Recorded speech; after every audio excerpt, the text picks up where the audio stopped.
NCC की स्थापना के 75 वर्ष पूरा होने के उपलक्ष्य में एकता और अनुशासन का संदेश लेकर बिहार व झारखंड के एनसीसी निदेशालय अंतर्गत मुजफ्फरपुर ग्रुप के 7 बटालियनों के कुल 25 कैडेट 1000 किलोमीटर की रोमांचक साइकिल यात्रा पर मुजफ्फरपुर से यात्रा शुरू कर मधुबनी जिला के जयनगर के एसएसबी 48वीं बटालियन कमला बीओपी पहुंचा। कमला बीओपी में डिप्टी कमांडेंट आर विशाल के नेतृत्व में आयोजित कार्यक्रम में एसएसबी के स्थापन और एसएसबी का काम प्रोजेक्टर लगा कर दिखाया गया। इस टीम में 34 बिहार बटालियन एनसीसी मधुबनी के नायब सूबेदार जितेंद्र सिंह, हवलदार नेतराम रमेश घिमरे एवं एनसीसी कैडर शामिल थे। यह मेगा साइक्लोथॉन सरसिप पाही से सोमवार को प्रस्थान किया। कमला बीओपी में कार्यक्रम में शामिल होकर सीमा का भ्रमण कर हथियार चलाने की जानकारी प्राप्त की। सीमावर्ती क्षेत्रों हरलाखी, मधवापुर, सीतामढ़ी, शिवहर, मोतिहारी, बेतिया, सिवान, छपरा होते हुए हाजीपुर के रास्ते 1 फरवरी को राजभवन पहुंचेगी, जहां सभी कैडेट राज्यपाल से मिलेंगे। डिप्टी कमांडेंट आर विशाल ने कहा कि एनसीसी कैडेट्स देश के लोगों को एकता का संदेश दे रहे हैं। मौके पर कमला बीओपी प्रभारी इंस्पेक्टर मुकेश खटम्बोरिया समेत अन्य मौजूद थे। भारत की नींव को सुदृढ़ करने में नेशनल कैडेट कोर यानी एनसीसी की महत्वपूर्ण भूमिका रही।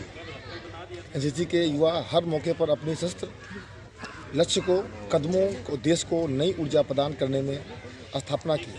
17वें 75 वर्ष पूरा होने पर अनुशासन का और एनसीसी का संदेश देकर बिहार और झारखंड एनसीसी निदेशालय के अंतर्गत मुजफ्फरपुर ग्रुप के 7 बटालियन के कुल 25 एनसीसी कैडेट शामिल हुए हैं, जिसका 1000 किलोमीटर का और उसमें 15 बटालियन जैसे पहले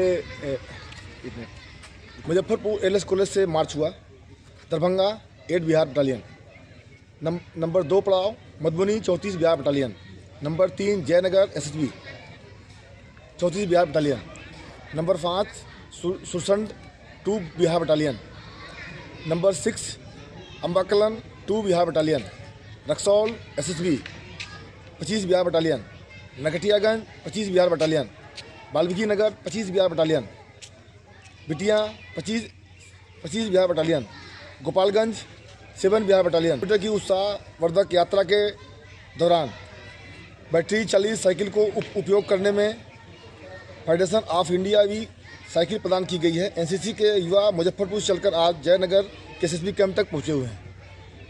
के बॉर्डर को कैप्चर कर लिया था, कई सारे इलाकों में अतिक्रमण कर लिया था, तो ये था पर्पस कि ये दोबारा ना हो। तो इसको और ऑर्गेनाइज करने के लिए हम क्या होता है अपनी गलतियों से सीखते हैं हम, है ना। तो इसी क्रम में फिर इस चीज़ को किया गया कि भाई नहीं, कमेटी बनाई जाए, बोर्ड बनाया जाए और उसके बाद में इस चीज़ को सुनिश्चित किया जाए कि फिर भविष्य में इस तरह की घटनाएं ना हो। तो जो कमियां रह गई थी उनको दूर करने के लिए कमेटी ने अपना रिकमेंडेशन दिया कि एक बॉर्डर एक फोर्स डिटेल किया जाए। इस सिलसिले में फिर सभी की जिम्मेवारियां फिर से फिक्स की गई।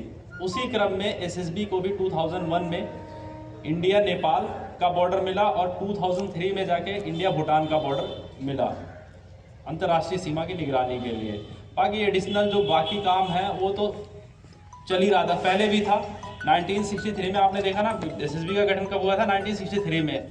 उस टाइम पे स्पेशल सर्विस ब्यूरो इसका नाम था, लेकिन बाद में जब कमेटी बनी 1999 कारगिल वॉर के बाद में, फिर उसने अपना रिकमेंडेशन दिया। उसके रिकमेंडेशन के बेसिस पे फिर काम स्पेसिफाई कर दिया गया, टास्क स्पेसिफाई कर दिया गया कि अब एसएसबी का काम जो है वो भारत नेपाल और भारत भूटान बॉर्डर की दोनों अंतर्राष्ट्रीय सीमाओं की निगरानी करना है। वहीं से फिर एसएसबी कम्बेटाइज्ड रोल में आ गई, उसके पहले सिविल रोल में था। तब से लगातार इन दोनों देश की अंतर्राष्ट्रीय सीमाओं की सफलतापूर्वक सुरक्षा कर रहा है सशस्त्र सीमा बल। तो दोस्तों, ये संक्षिप्त विवरण था एसएसबी के बारे में। आप लोग आ रखे हैं तो इस अवसर पे मैं आप लोगों के लिए एक छोटा सा